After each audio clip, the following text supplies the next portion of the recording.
He woke up to the sound of his baby crying. Groggy, he walked to the nursery, but the crib was empty. Panicked, he ran to the living room and found his wife holding the baby, her back turned. "Everything okay?"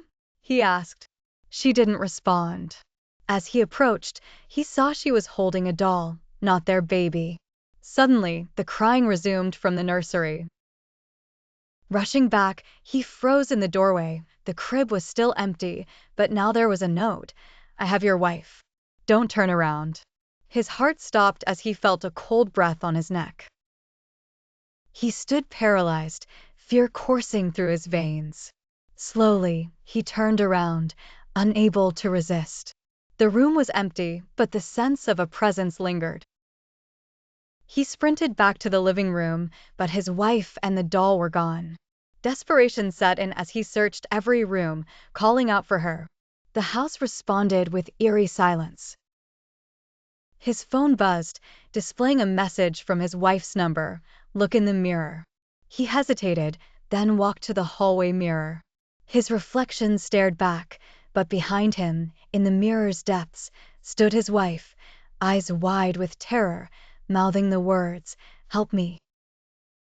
A cold hand gripped his shoulder. He spun around, but nothing was there. The mirror cracked, and his reflection distorted, grinning maliciously. The lights flickered and then went out, plunging him into darkness. The last thing he heard was his wife's voice whispering, "You should have never turned around."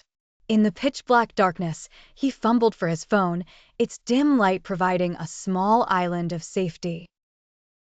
The messages kept coming, each one more desperate than the last. "Help me, it's getting closer. Please, hurry." Following the phone's light, he moved toward the mirror.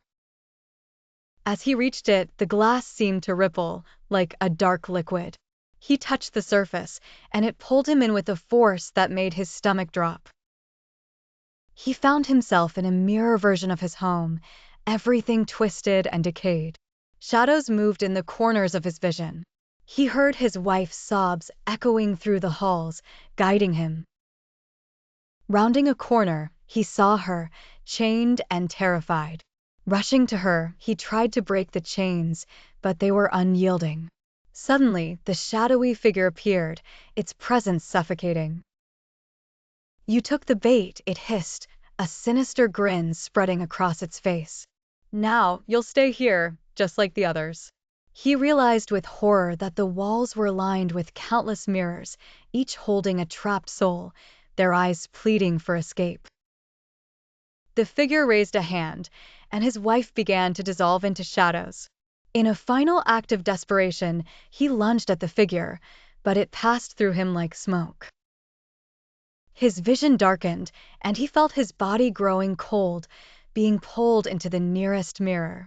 His last thought before being trapped forever was the chilling realization he had become the bait for the next victim.